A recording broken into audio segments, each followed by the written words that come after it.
Ternyata salah satu faktor kegagalannya adalah saya memiliki kondisi khusus yaitu autoimun antifosfolipid syndrome. Jadi mungkin bisa dibilang kalau nggak IVF saya nggak tahu ada kondisi seperti itu dalam diri saya.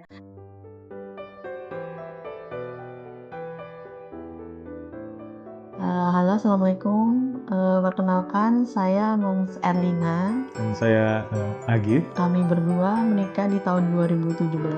Kebetulan memang dari awal menikah kami sudah memeriksakan diri terkait kesehatan reproduksi ya. Jadi kita sebenarnya udah aware dari awal, dan kebetulan memang dari hasil periksa ada kondisi di mana saya ada miom waktu itu, terus suami juga ada varikokel waktu itu ya.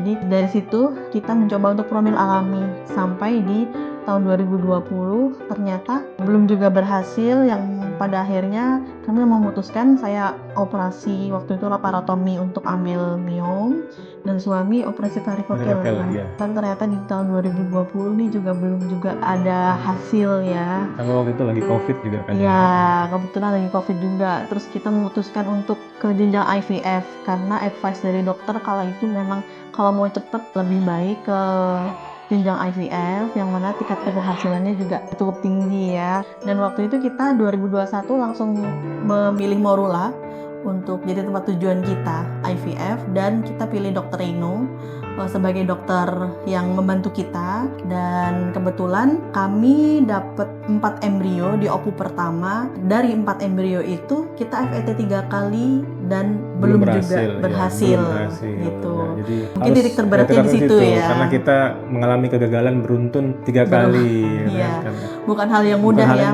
Mungkin bukan hanya kami juga yang mengalami, mungkin pasangan lain juga banyak ya yang gagal berulang seperti kita. Tapi yang saya bersyukur adalah kita dibantu, didampingi oleh dokter yang berkualitas. Kita tidak ditinggal sendiri, kita masih diberikan motivasi, kita dibantu dievaluasi juga, dan kita setelah memeriksa kondisi rahim gitu kan, dokter Reno selalu menyampaikan bahwa insya Allah itu bisa, insya Allah. Kalimat itu kecil tapi itu sangat bermakna dan besar. Sehingga kami dari situ kami bangkit setelah FET ketiga yang gagal, kami bangkit lagi untuk OPU kembali. Masih dengan dokter Reno. Kebetulan kita dapat 4 embrio lagi dan kita PGTA. Nah dari situ kita dapat ada 2 embrio yang diploid. Jadi mungkin ini ada juga satu titik terberat buat saya waktu itu. Ternyata salah satu faktor kegagalannya adalah saya memiliki kondisi khusus yaitu autoimun antifosfolipid syndrome. Saya bersyukur dokter Reno bisa merekomendasikan ke saya untuk cek autoimun itu gitu. Hal yang tidak terpikirkan oleh saya gitu ya. Jadi mungkin bisa dibilang kalau nggak IVF saya nggak tahu ada kondisi seperti itu dalam diri saya. Jadi waktu itu sama dokter Reno kita cepet tanganin dulu untuk AVS-nya, untuk itu autoimunnya, sembari kita persiapan untuk FET yang keempat. Alhamdulillah di FET yang keempat berhasil ya. Iya, alhamdulillah. Iya. Inilah hasilnya. Hasilnya alhamdulillah.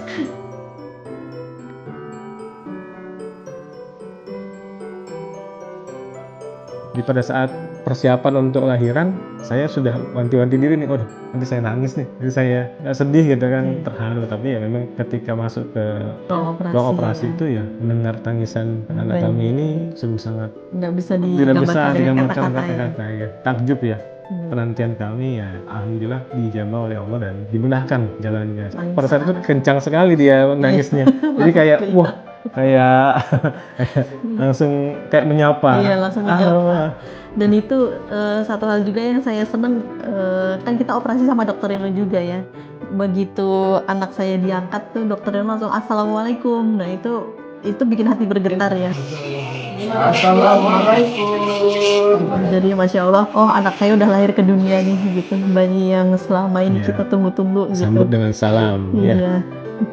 Ditambah mungkin yang bikin rileks lagi memang karena di ruang operasi itu ya dokter Reno membawanya santai, dengan timnya santai. Jadi kita pun juga awalnya deg-degan, jadi kita bisa rileks juga sambil menunggu momentum bayinya keluar dan nangis itu, kita jadi lebih tenang, bukan yang gemeteran, gugup dengan gelisah gitu, tapi benar-benar kita tenang, dibawa dengan candaan antar tim dokter itu sangat bagus sekali koordinasi antar karena ada cerita lucu ya waktu kemarin itu kan lahirannya agak maju karena kondisi preeklamsi, tahu-tahu tensi saya tuh udah tinggi gitu. Itu kebetulan dokter ini lagi di Taipei waktu itu, jadi kondisi nggak di Indonesia. Saya udah dak-dikduk gimana nih sampai saya kontak dok, saya besar harapan bisa lahiran sama dokter Ino gitu kan, karena selama ini dokter yang mendampingi perjalanan kami gitu. Dan akhirnya ya alhamdulillahnya itu terkabul gitu ya. Pas banget dokter sampai di Indonesia, landing di Jakarta tuh langsung ke rumah sakit, langsung langsung kayak udah koordinasi sama timnya, jadi langsung kayak sesar saya gitu. Jadi udah langsung operasi gitu. Ya alhamdulillahnya pas lah semuanya udah berakhir dengan indah gitu. Iya.